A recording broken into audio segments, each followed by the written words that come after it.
Hello my dear students, कैसे हैं आप सब। आई होप सब बहुत खुश होंगे, मस्त होंगे।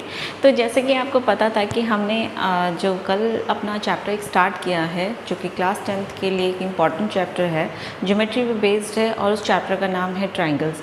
तो ट्रायंगल्स में कल मैंने आपको एक बेसिक इंट्रोडक्शन दिया था, जिसमें हमने बात करी थी कि ट्रायंगल्स होते क्या हैं, उनका क्लासिफिकेशन हम किस तरीके से करते हैं, एंगल्स के बेसिस पे, उनकी साइड्स के बेसिस पे हम किस तरीके से ट्रायंगल्स को क्लासीफाई करते हैं।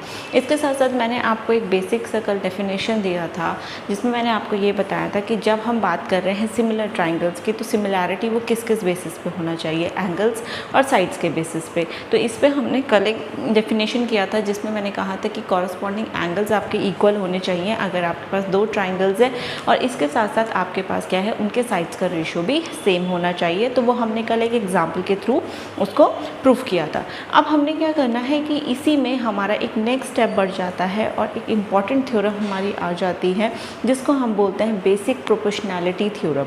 अब ये बेसिक प्रोपोर्शनैलिटी थ्योरम है क्या, उसके बारे में हम आज स्टडी करेंगे, उस पर बेस्ड क्वेश्चंस करेंगे, जो कि आपको एग्ज़ाम में बहुत हेल्प करेगा इस चीज़ को समझने में, इसके क्वेश्चंस को समझने में, साथ साथ इसके क्वेश्चंस को अटेम्प्ट करने में। तो चलिए सीखिए मेरे साथ कि आज हम क्या सीखेंगे इसमें, बेसिक प्रोपोर्शनैलिटी थ्योरम में एक्चुअली है क्या, किस पे बेस्ड है, और हम इसको किस तरीके से सॉल्यूशन में अपने लेकर आएंगे।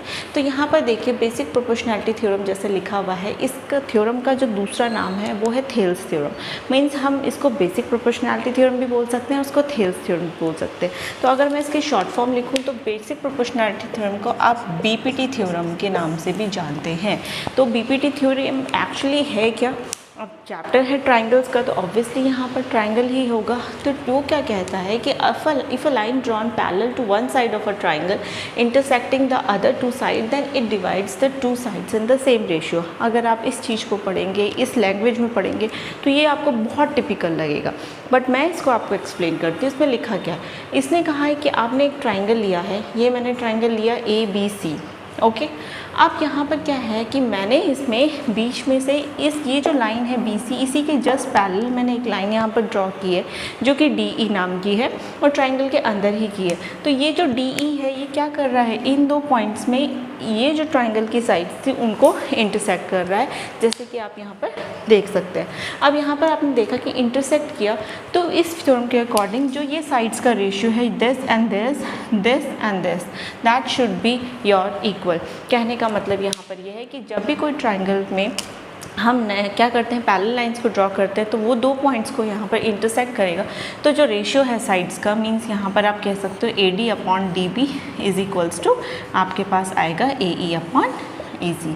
तो ये चीज़ आपके पास निकल कर आनी चाहिए। तो अगर इस तरीके का कोई भी आपके पास सॉल्यूशन हो, तो आप उसमें इस थ्योरम को लगा सकते हैं और अपने आंसर्स को निकाल सकते हो। तो यहाँ पर हमने क्या किया है कि बेसिक प्रोपोर्शनैलिटी थ्योरम के बारे में ये जाना है कि ये क्या बताता है कि अगर हम किसी भी ट्रायंगल में एक पैरेलल लाइन को हम ड्रॉ करते हैं, तो पैरेलल लाइन क्या करता है कि उसके साइड्स को इंटरसेक्ट करता है। इंटरसेक्ट मतलब काटता है, और काटने की वजह से जो साइड्स का रेशियो है वो आपके पास क्या हो जाता है, सेम निकल कर आ जाता है ट्रायंगल की दो साइड्स का रेशियो। तो इसी को हम बोलते हैं आपका बीपीटी, आपका ये बेसिक प्रोपोर्शनैलिटी थ्योरम या आप थेल्स थ्योरम कह लीजिए।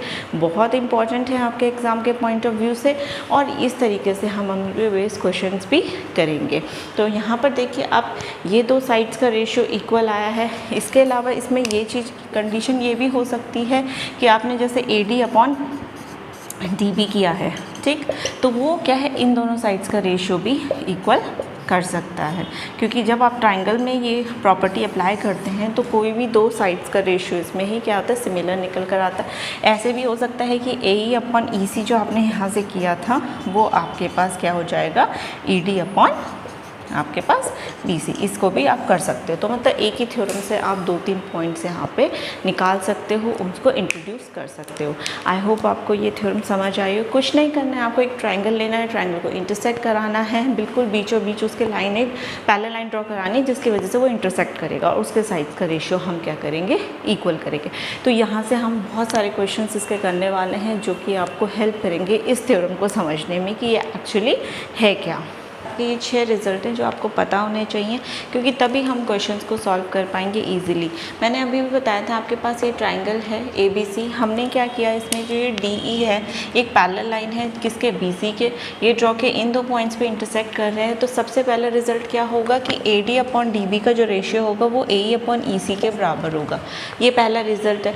सेकंड क्या है कि आप इसका रिवर्स कर दीजिए, मीन्स मान लीजिए ये 1 था, ये 2 था, ये 1 था, ये 2 था, तो हम नेक्स्ट टाइम क्या करेंगे कि DB को हमने ऊपर कर दिया न्यूमरेटर में और AD को हमने नीचे कर दिया डिनोमिनेटर में। तो DB अपॉन AD का रेशियो किसके बराबर होगा, यहाँ से EC और AE के बराबर। तो यहाँ पर हमारा सेकेंड रिजल्ट हो गया। थर्ड हम और कैसे इसके कैलकुलेट कर सकते हैं कि हमने कंप्लीट लिया AB, तो AB कंप्लीट हो गया अपॉन AD, मतलब सिर्फ इतने पोर्शन का रेशियो।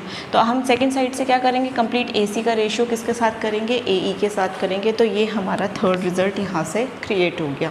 नेक्स्ट हम क्या कर सकते हैं कि हमने क्या किया, आपने अभी तक क्या किया था AB अपॉन AD, अब इसका रिवर्स करेंगे। तो AB अपॉन AD लिया, तो नेक्स्ट रिवर्स में क्या होगा, AD आपने ऊपर कर लिया और AB को नीचे कर लिया, तो इसी रिजल्ट का रेसिप्रोकल ये है।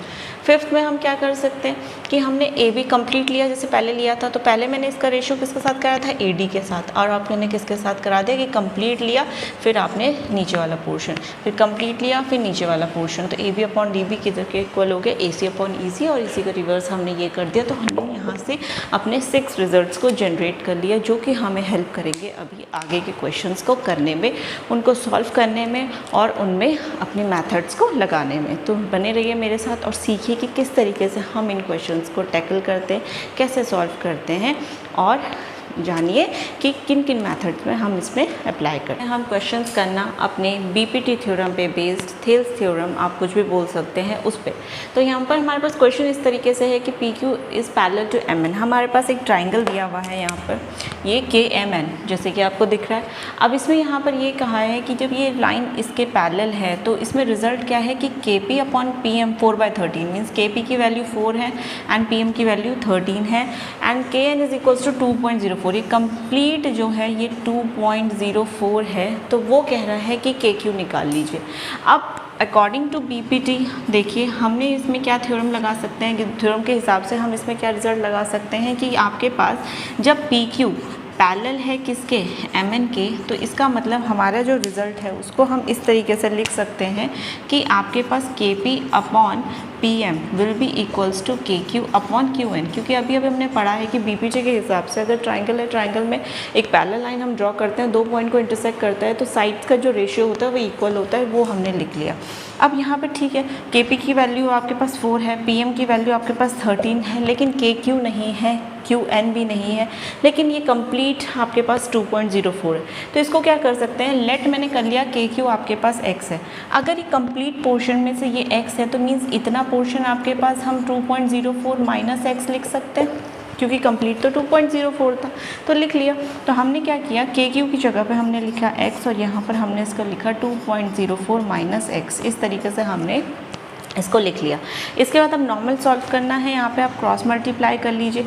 यहाँ जो 4 है, 4 के साथ आपके पास मल्टीप्लाई में आएगा 2.04 minus x is equals to 13 into x। ठीक, इस तरीके से हमने लिख लिया।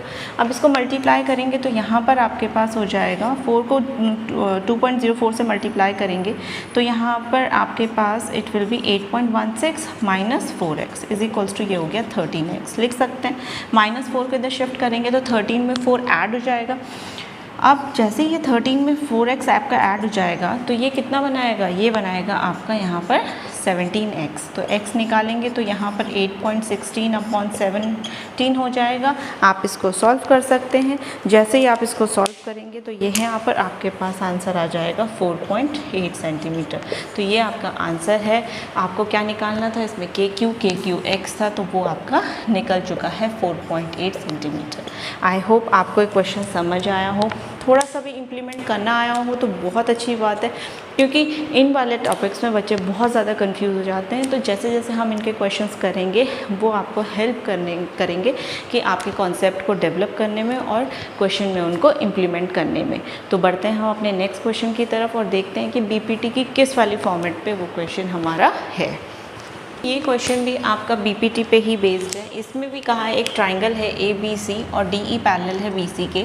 AD अपॉन DB का रेशियो दे रहा है। AD की वैल्यू 3 है और DB की वैल्यू 5 है। तो AD हम लिख लेते हैं 3, ये लिखा हमने 5। यहाँ पर AC 5.6 है। मीन्स अगेन सेम फॉर्मेट का क्वेश्चन है जो हमने इससे पहले किया था, बट यहाँ पर वैल्यूज़ चेंज है। तो यहाँ पर हमारे पास AE हमें फाइंड आउट करना है, लिखा है क्वेश्चन में। इसको x लेंगे तो ये वाला पोर्शन हो जाएगा 5.6 माइनस x, क्योंकि कंप्लीट में से आप x को हटा देंगे।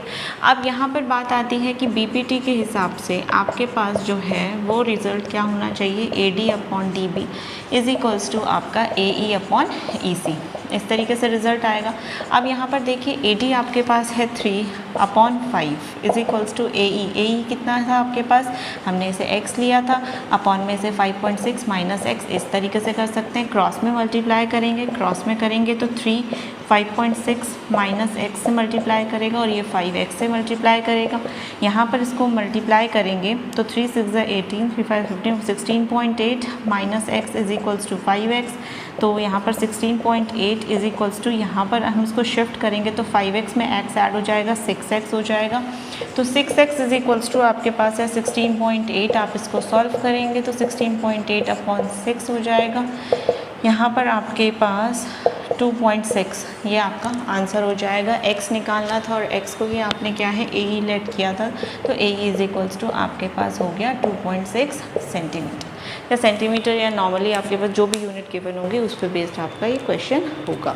तो इस तरीके से आप क्या करेंगे, इन क्वेश्चंस को सॉल्व करेंगे। अगर आपको थ्योरम आ गई तो इट मीन्स आप क्या कर सकते हैं, उस पर वो इस क्वेश्चंस को ईजिली टैकल कर सकते हैं।